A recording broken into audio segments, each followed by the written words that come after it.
What if a single thoughtless act could shatter your world in an instant? This billionaire's cruel prank on a homeless man didn't just backfire, it sparked a chain of events he could never have predicted. You won't believe what happened next and why his regret became a life sentence. Watch this now before it's too late to understand true consequence. This is the story of Michael Harrison, a man whose wealth had built walls so high around his heart that he forgot what it meant to be human. At 42 years old, Michael possessed a fortune that most Americans could never dream of achieving. His net worth exceeded $3 billion, accumulated through a combination of tech investments, real estate ventures, and what some might call ruthless business practices. But money, as we're about to discover, cannot buy you wisdom, compassion, or protection from the consequences of your actions. Michael's daily routine was a carefully orchestrated symphony of luxury and isolation. Each morning, he would wake in his 50,000-square-foot mansion overlooking the Pacific Ocean, a property worth more than most small towns. His personal staff of 32 employees catered to his every need, from the private chef who prepared meals using ingredients flown in daily from around the world, to the team of financial advisors who managed his ever-growing empire. Michael hadn't performed a single mundane task in over a decade. He had forgotten what it felt like to wait in line to count change or to worry about whether he could afford something he wanted. The mansion itself was a testament to excess and isolation. Built on 300 acres of prime California real estate, it featured 12 bedrooms, 18 bathrooms, an Olympic-sized swimming pool, a private movie theater, and a wine cellar stocked with bottles worth more than the average American's annual salary. Every window was bulletproof, every door required electronic clearance, and every visitor was screened by a security team that would make the Secret Service proud. Michael had created the perfect fortress against the outside world, and in doing so, he had imprisoned himself within walls of gold and marble. But perhaps the most telling aspect of Michael's existence was his complete disconnection from ordinary human experience. He hadn't spoken to a stranger in over 5 years, without the conversation being prearranged by his staff. His social circle consisted entirely of other ultra-wealthy individuals who moved through the same rarefied air, discussing stock portfolios and yacht acquisitions, while the real world continued to exist far below their notice. Michael's understanding of struggle, hardship, and genuine human suffering had become as theoretical as his understanding of poverty itself. He knew it existed, much like he knew about distant wars or natural disasters, but it held no more personal relevance to his daily life than the weather on Mars. Before we continue deeper, let us know in the comments where you're watching from. We'd love to hear from you, and don't forget to hit that subscribe button so you never miss any of our upcoming videos. On the morning of October 15th, Michael's carefully controlled world experienced its first crack. He had scheduled a rare public appearance at the downtown headquarters of Harrison Technologies, one of his most profitable ventures. The meeting was crucial, involving potential investors from overseas who insisted on conducting business face-to-face, rather than through the usual array of intermediaries and video conferences that Michael preferred. His security team had planned the route with military precision, but construction on the main highway forced an unexpected detour through parts of downtown that Michael hadn't seen in nearly 2 decades.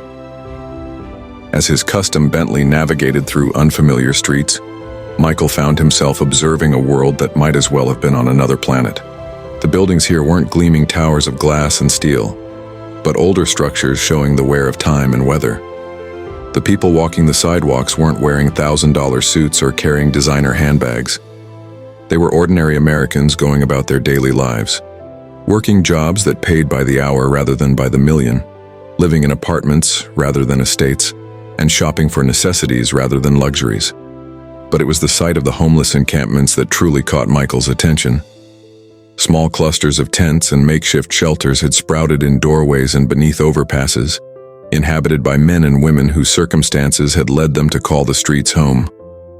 To Michael, these people represented something incomprehensible.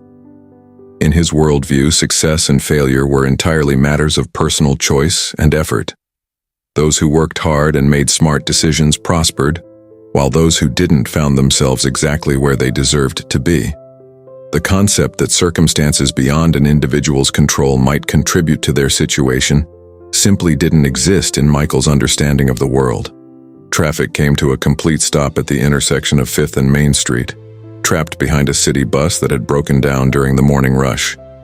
Michael's driver apologized profusely, explaining that the delay might last 15 to 20 minutes while a replacement bus arrived. For a man whose time was literally worth thousands of dollars per minute, this was an intolerable situation. Michael began making phone calls, attempting to reschedule his meeting, when something outside his window caught his eye and changed the course of his life forever.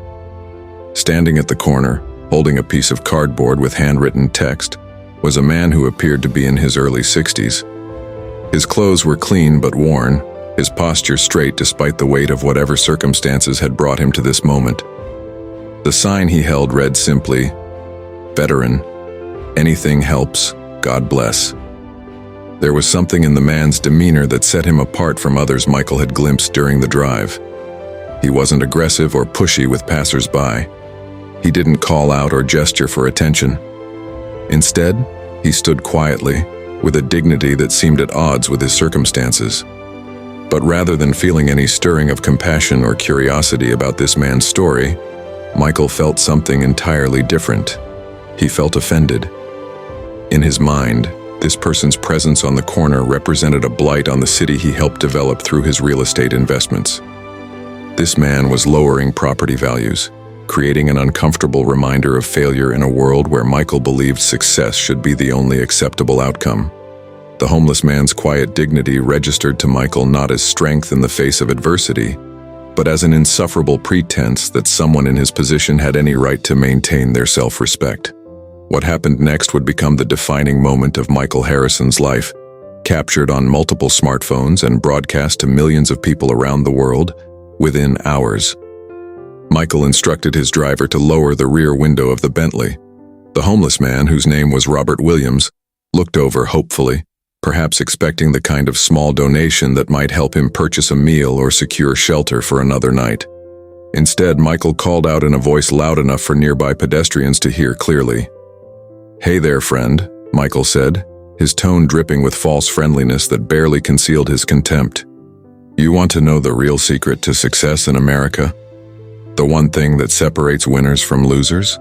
Robert approached the car cautiously, unsure of the intention behind the question but willing to engage with what seemed like a genuine offer of conversation.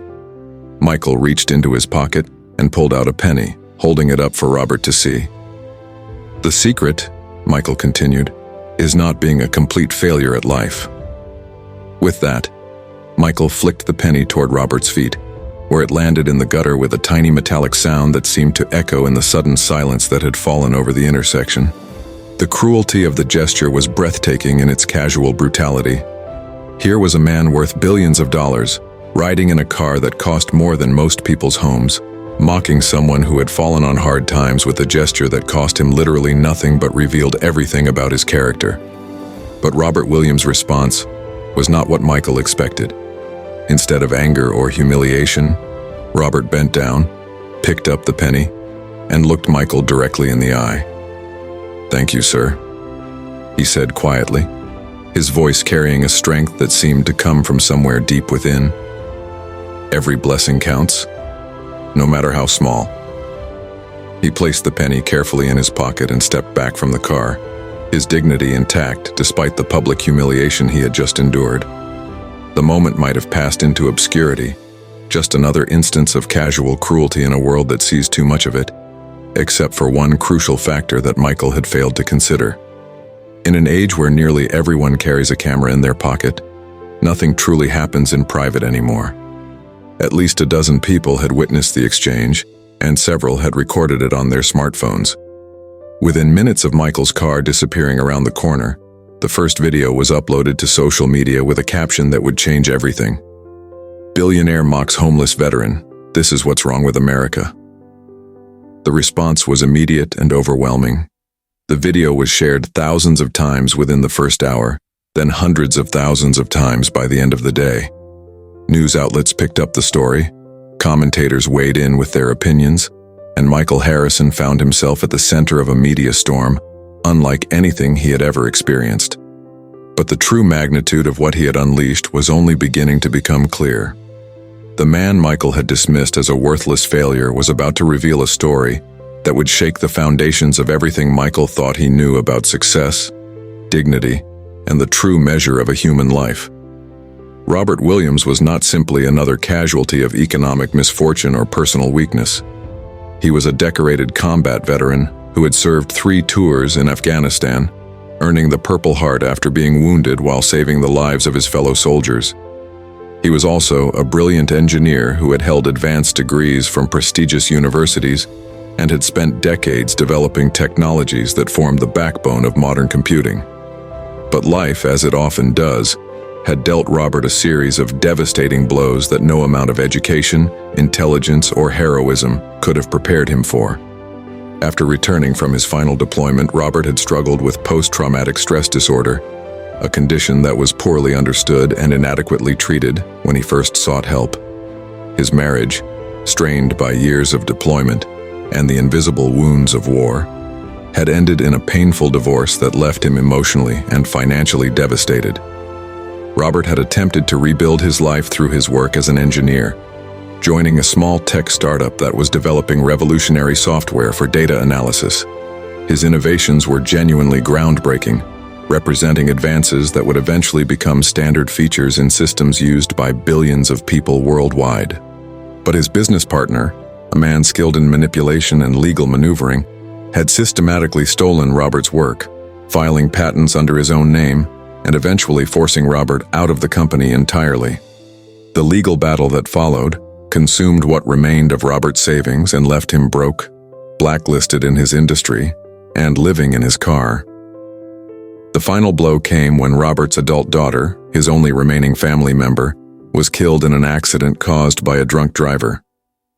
The grief of losing her, combined with his existing struggles with PTSD and the betrayal he had experienced in business, pushed Robert over the edge into a complete psychological breakdown.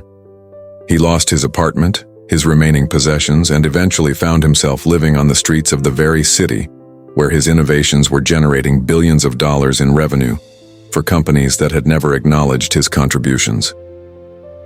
The cruel irony that would soon come to light was that Michael Harrison's own fortune was built in part on technologies that Robert Williams had developed. Several of Michael's most profitable companies relied on software and systems that traced their origins directly back to Robert's work. The man Michael had mocked as a failure had actually been one of the unsung architects of the digital revolution that had made Michael's wealth possible. This information began to surface as journalists and internet researchers started investigating Robert's background in response to the viral video. What they uncovered was a story that stood in stark contrast to Michael's dismissive assessment of Robert as a loser who deserved his circumstances. Here was a man who had served his country with distinction, had contributed innovations that benefited society, and had been reduced to homelessness, not through any failing of character or lack of effort, but through a combination of circumstances that could have befallen anyone. The public reaction was swift and severe. Michael's companies saw their stock prices plummet as investors worried about the reputational damage from the video. Customers began canceling contracts and boycotting his products. Employees at his various enterprises reported feeling ashamed to work for someone who had demonstrated such callous disregard for human dignity. The business empire that Michael had spent decades building was crumbling around him, damaged not by market forces or competitive pressure, but by a 30-second video that revealed the true content of his character. But the financial consequences, devastating as they were, paled in comparison to the personal reckoning that Michael was forced to confront. For the first time in his adult life, he was experiencing genuine consequences for his actions. His wealth, which had previously insulated him from accountability, could not protect him from the court of public opinion. His carefully constructed image as a successful entrepreneur was replaced by a new identity as the face of everything wrong with wealth inequality in America. The psychological impact on Michael was profound and unexpected. He had built his entire sense of self around the belief that his success proved his superiority over others. His wealth was not just a measure of his achievements, but validation of his worth as a human being. The revelation that the man he had mocked was actually more accomplished, more honorable, and more deserving of respect than he had ever been shattered this fundamental self-image. Michael began experiencing something he had never felt before: genuine shame. Not the temporary embarrassment of a social mistake or business setback, but a deep, crushing awareness of his own moral failure. The penny he had thrown at Robert's feet became a symbol that haunted his thoughts. He had it retrieved from the gutter and placed on his desk, where it served as a constant reminder of the moment when his true character had been revealed to the world. The search for Robert Williams became Michael's obsession. He hired private investigators, contacted homeless shelters, and even began personally visiting the areas of the city where homeless populations gathered. For the first time in decades, Michael found himself walking among ordinary people, seeing the world from ground level rather than from behind the tinted windows of luxury vehicles or the climate-controlled environment of executive offices. What he discovered during these searches challenged every assumption he had ever held about poverty, homelessness, and human worth. The people he met on the streets were not the worthless failures he had imagined them to be. They were veterans struggling with invisible wounds, families displaced by medical bankruptcies, individuals whose mental health challenges had overwhelmed their support systems, and working people whose wages simply couldn't keep pace with the rising cost of housing in major cities. Each conversation Michael had with these forgotten Americans chipped away at his previous worldview. He met former teachers, factory workers, small business owners, and even former executives who had seen their lives upended by circumstances beyond their control. He began to understand that the line between success and failure was far thinner than he had ever imagined, and that his own good fortune owed more to chance and privilege than he had been willing to admit. The search for Robert took weeks, during which Michael's transformation accelerated. He found himself unable to sleep in his luxurious bedroom, haunted by memories of the dignity in Robert's eyes and the quiet strength of his response to such cruel treatment. Michael's appetite disappeared and he lost weight as the stress of his situation took its toll on his physical health. His staff noticed the change but were afraid to comment, unsure how to handle a boss who seemed to be experiencing a complete personality transformation. When Michael finally located Robert, it was not through his expensive private investigators, but through a chance encounter at a community center that served meals to homeless individuals. Michael had been visiting these centers as part of his search, and he spotted Robert in line for dinner on a cold November evening. The sight of the man he had humiliated waiting patiently for a free meal while wearing a coat that had seen better days was almost too much for Michael to bear. Michael approached Robert with extreme caution, unsure of how he would be received. He had rehearsed this moment in his mind countless times, but now that it was actually happening, words seemed inadequate to express the depth of his regret. Robert recognized him immediately, but showed no anger or resentment. Instead, he simply nodded in acknowledgement and continued moving forward in the line. "Mr. Williams," Michael said quietly, "I need to talk to you. I need to apologize for what I did, and I need to try to make things right." Robert looked at him for a long moment, then gestured toward an empty table in the corner of the community center dining room. They sat across from each other, two men whose lives had become unexpectedly intertwined by a moment of cruelty that had revealed profound truths about both of them. Michael's apology was unlike anything he had ever attempted before. He had spent his career making calculated statements designed to achieve specific outcomes, but this was different. This was raw, honest, and deeply personal. He acknowledged not just the cruelty of his specific actions, but the broader pattern of thinking that had made such actions possible. He talked about his isolation from the real world, his arrogance, and his complete failure to recognize the humanity in others. "I threw a penny at your feet," Michael said, his voice barely above a whisper.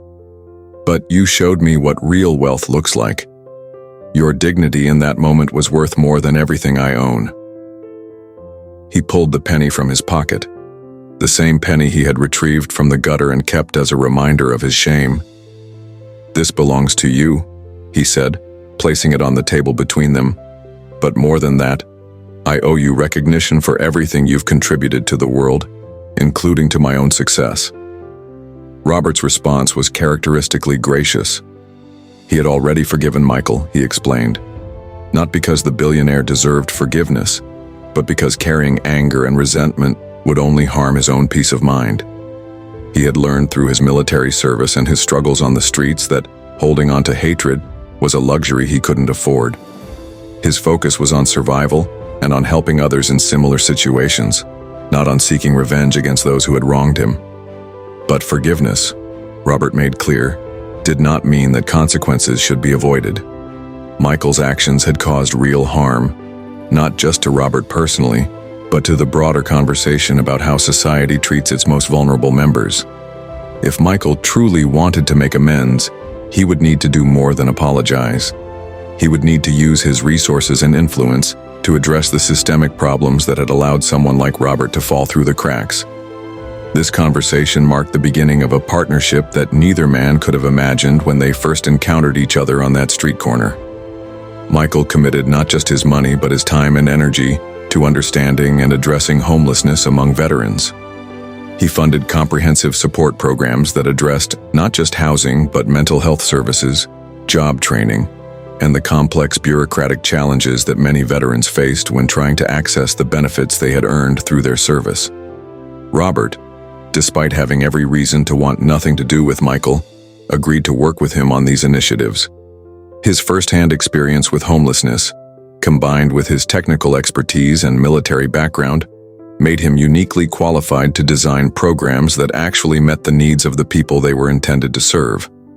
The irony was not lost on either man that Robert's greatest impact on society might come not from his engineering innovations, but from his experience of losing everything and his willingness to help others avoid the same fate. The transformation in Michael's business practices was equally dramatic. He restructured his companies to prioritize employee welfare alongside profit margins. He implemented generous benefits packages, created pathways for advancement based on merit rather than connections, and established programs to support employees facing personal crises that might otherwise lead to financial ruin. The penny that had once been a symbol of his cruelty was now displayed in his office as a reminder that every person has inherent worth that cannot be measured in dollars and cents. The public response to Michael's transformation was mixed but generally positive. Many people appreciated his willingness to acknowledge his mistakes and take concrete action to address them. His company's stock prices recovered and eventually exceeded their previous levels as investors recognized that his new approach to business was not just morally superior, but also more sustainable and profitable in the long term. The boycotts ended, and Michael found himself being held up as an example of how wealthy individuals could use their resources responsibly. But perhaps the most meaningful change in Michael's life was personal, rather than professional. His relationship with Robert evolved from one based on guilt and obligation to genuine friendship and mutual respect. They met regularly to discuss not just their joint charitable work, but their personal reflections on life, success, and what it meant to live with purpose. Robert became the closest thing to a spiritual advisor that Michael had ever had, helping him navigate the complex process of rebuilding his sense of self around values more substantial than net worth. Robert, for his part, was eventually able to move off the streets and into stable housing, though he chose a modest apartment rather than the mansion that Michael offered to provide. He resumed his engineering work on a consulting basis, finally receiving proper credit and compensation for his innovations. More importantly, he found a sense of purpose in his advocacy work that had been missing from his life since his daughter's death.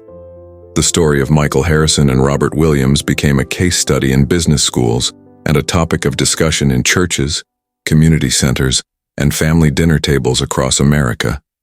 Their relationship demonstrated that redemption was possible even after the most public and shameful failures, but only through genuine accountability and sustained commitment to change.